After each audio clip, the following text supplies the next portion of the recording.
ಸಾಮ್ರಾಟ್ ನ್ಯೂಸ್ಗೆ ಸ್ವಾಗತ. ನಾನು ನಿಮ್ಮ ದಿವ್ಯಾ ವಸಂತ.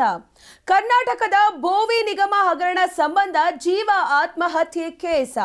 ವಕೀಲೆ ಜೀವಾಗೆ ಚಿತ್ರ ಹಿಂಸೆ ನೀಡಿರುವುದು ಸಾಬೀತು.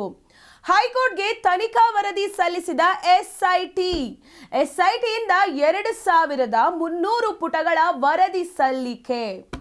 ಕರ್ನಾಟಕದ ಭೋವಿ ಅಭಿವೃದ್ಧಿ ನಿಗಮದ ಬಹುಕೋಟಿ ಅವ್ಯವಹಾರದಲ್ಲಿ ವಕೀಲೆ ಜೀವ ಆತ್ಮಹತ್ಯೆ ಪ್ರಕರಣದ ತನಿಖೆ ನಡೆಸಿ ಎಸ್ಐಟಿ ಹೈಕೋರ್ಟ್ಗೆ ವರದಿ ಸಲ್ಲಿಸಿದೆ.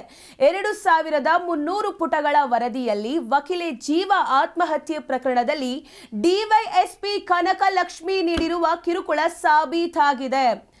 ಐಪಿಎಸ್ ಅಧಿಕಾರಿಗಳಾದ ವಿನಾಯಕ್ ವರ್ಮಾ, ಅಕ್ಷಯ್ ಮಚೀಂದ್ರ, ನಿಶಾ ಜೇಮ್ಸ್ ನೇತೃತ್ವದ ವಿಶೇಷ ತನಿಖಾ ತಂಡದಿಂದ ವರದಿ ಸಲ್ಲಿಕೆ ಮಾಡಲಾಗಿದೆ.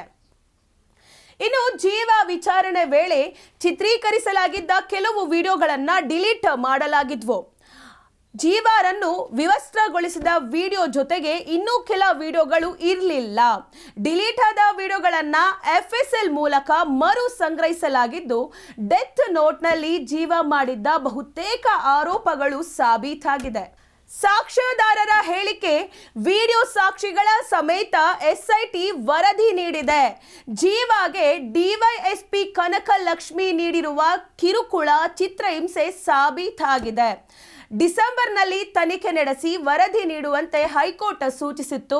ಸದ್ಯ ಹೈಕೋರ್ಟ್ ಸೂಚನೆಯಂತೆ ಎಸ್ಐಟಿ ತಂಡ ವರದಿಯನ್ನ ಸಲ್ಲಿಸಿದೆ. ತನಿಖಾ ತಂಡದ ವರದಿಗೆ ಹೈಕೋರ್ಟ್ ಕೂಡ ಮೆಚ್ಚುಗೆಯನ್ನ ವ್ಯಕ್ತಪಡಿಸಿದೆ.